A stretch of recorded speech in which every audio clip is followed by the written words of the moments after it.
el poder se sacude en todos los frentes.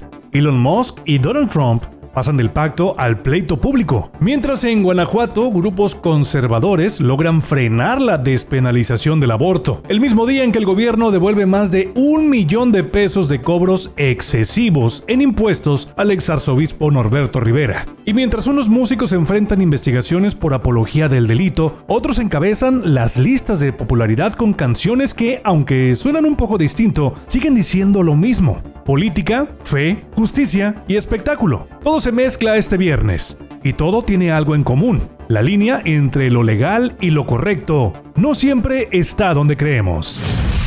Hola, soy Israel Zamora González y a nombre de Carla Angélica López, este viernes 6 de junio te damos la bienvenida a En Portada, historias que se escuchan, un espacio que te conecta con las noticias que impactan día con día. No olvides seguirnos y activar la campana de notificaciones. Califica este episodio para que así nos ayudes a llegar a más personas. Comenzamos.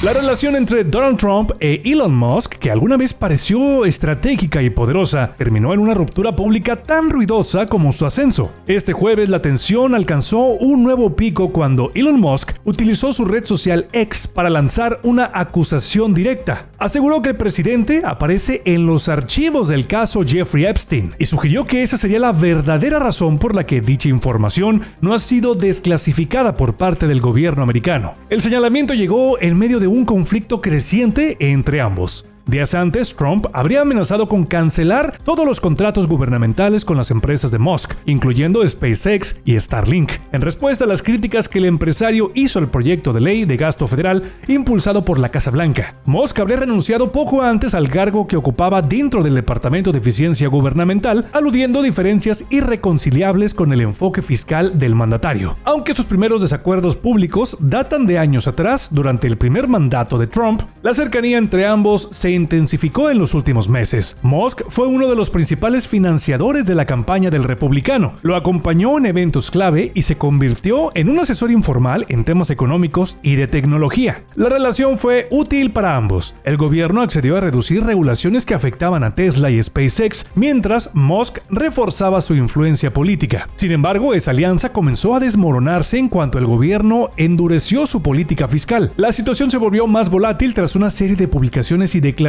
mutuas, cada una más agresiva que la anterior. Trump pasó de la decepción a la burla pública, mientras que Musk elevó el conflicto con insinuaciones sobre secretos guardados en el caso Epstein, un tema especialmente sensible en el entorno político estadounidense. El distanciamiento también plantea interrogantes sobre el futuro de los millonarios contratos federales con las empresas del magnate tecnológico, así como sobre su papel como financiador de campañas dentro del Partido Republicano. Lo que comenzó como una alianza entre poder económico y poder político terminó convirtiéndose en una guerra abierta, peleada a golpe de publicación y sin espacio para la diplomacia. La ruptura entre Trump y Musk exhibe no solo la fragilidad de los acuerdos construidos sobre conveniencia, sino también los riesgos de permitir que los grandes intereses personales dicten el rumbo del debate público. Aquí nadie pierde del todo, excepto quizás la institucionalidad. La ruptura entre Donald Trump e Elon Musk ya empezó a tener efectos financieros. En medio de su conflicto público, Tesla, la empresa insignia del magnate tecnológico, sufrió una caída del 14% en la bolsa de valores, perdiendo alrededor de $150 mil millones en capitalización en menos de una semana. Con ello dejó de pertenecer al grupo selecto de compañías valoradas por encima del $1 billón.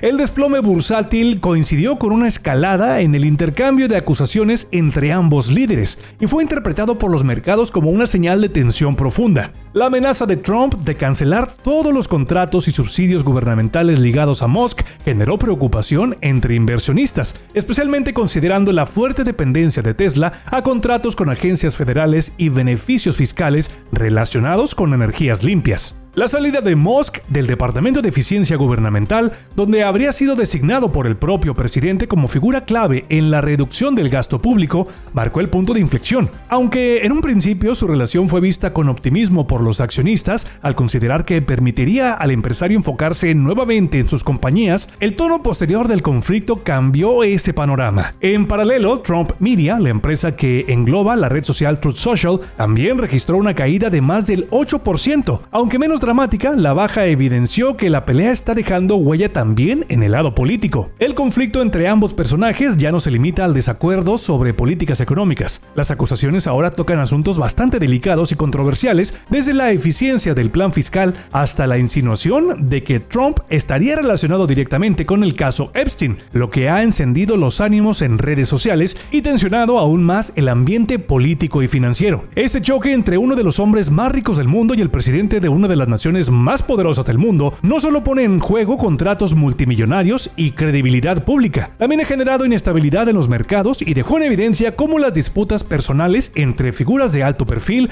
pueden tener efectos concretos en la economía global. Este jueves, un grupo de manifestantes identificados con la Coordinadora Nacional de Trabajadores de la Educación, la CENTE, irrumpió por la fuerza en las oficinas del Sindicato Nacional de Trabajadores de la Educación, el CENTE, ubicadas en la calle Venezuela, en el centro histórico de la Ciudad de México. Con marros y barretas rompieron los accesos, ingresaron al inmueble y prendieron fuego al mobiliario, documentos y hasta fotografías oficiales. El incendio fue visible desde varias calles a la redonda. Testigos reportaron columnas de humo negro saliendo de las ventanas mientras los encapuchados se retiraban del lugar. Elementos del heroico cuerpo de bomberos acudieron para sofocar el fuego. No se reportaron personas heridas, pero los daños materiales fueron cuantiosos. El CENTE adelantó que interpondrá acciones legales contra los responsables y acusó que estos actos afectan directamente al patrimonio de los trabajadores. Por su parte, la Secretaría de Educación Pública también condenó el hecho y llamó a mantener el diálogo como vía de solución. Luego de este ataque, la Secretaría de Gobernación también expresó su rechazo a lo ocurrido y calificó los hechos como actos vandálicos, lo que no abona a la resolución del conflicto magisterial. A través de un comunicado, la dependencia subrayó que el uso de la violencia y la afectación de inmuebles públicos no generan soluciones, sino que entorpecen los acuerdos y dañan a toda la comunidad educativa. Por ello, exhortó a los maestros a privilegiar las vías pacíficas y mantener abiertos los espacios de negociación. La SEGOV reiteró su compromiso de facilitar un diálogo respetuoso que permita construir salidas al conflicto sin poner en riesgo la seguridad de la población ni el patrimonio colectivo. Este pronunciamiento se da en medio de un contexto tenso, tras más de 20 días de plantón, protestas y una negociación que hasta ahora no ha ofrecido resultados concretos. El Congreso de Guanajuato votó este jueves en contra de despenalizar el aborto tras un sorpresivo cambio de postura por parte de la diputada del Partido Verde, Luz Itzel Mendo González, quien se unió a la alianza PAN-PRI-PRD para bloquear las iniciativas presentadas. Con su voto en contra se alcanzaron los 19 necesarios para archivar las 3 propuestas que buscaban reformar tanto el Código Penal como leyes estatales en materia de salud, educación y derechos de la mujer. La legisladora explicó que tras una reflexión personal y escuchar a su distrito, decidió cambiar su opinión. La sesión estuvo marcada por el choque de posturas entre legisladores de Morena y del PAN, así como por la tensión entre grupos feministas y provida que se manifestaron dentro y fuera del recinto. El debate se prolongó por más de 4 horas. Morena, Movimiento Ciudadano y el Partido del Trabajo argumentaron que el aborto es un tema de salud pública y de derechos humanos, mientras que el PAN y sus aliados insistieron en la defensa de la vida desde la concepción. A pesar de los llamados internacionales y de la presión social, el Congreso de Guanajuato volvió a cerrarle la puerta a la interrupción legal del embarazo, y aunque la votación fue definitiva, el tema, como ya ha ocurrido en años anteriores, promete regresar al debate legislativo. El gobierno de la Ciudad de México devolvió, escuche bien, 1.4 millones de pesos. ¿A quién cree usted? Al cardenal Norberto Rivera, esto por un cobro excesivo en impuestos derivados de la compra de 2 departamentos de lujo en un complejo llamado Mítica, ubicado en la alcaldía Benito Juárez, también en la Ciudad de México. Los inmuebles valuados en 10 millones de pesos cada uno el 29 de febrero del 2024. Además del pago por inscripción ante el Registro Público de la Propiedad, Rivera cubrió el impuesto sobre adquisición de inmuebles, que ascendió a más de 1.3 millones de pesos. Sin embargo, 2 semanas después del pago, el clérigo tramitó un amparo contra lo que calificó como un cobro injustificado. La jueza federal Blanca Lobo Domínguez falló a su favor al considerar que el cobro carecía de proporcionalidad y violaba principios constitucionales. La sentencia ordenó la devolución de los montos pagados en exceso. Aunque el gobierno capitalino impugnó la resolución, el recurso no prosperó. La administración de Clara Brugada fue incluso multada. Sí, multada por incumplir el fallo judicial. El complejo Mítica, donde se encuentran los departamentos del Cardenal, ha sido foco de controversia desde su construcción, debido a su impacto urbano y social. Hoy vuelve a ser noticia y esta vez por un reembolso millonario que abre preguntas sobre la equidad en el acceso a la justicia tributaria.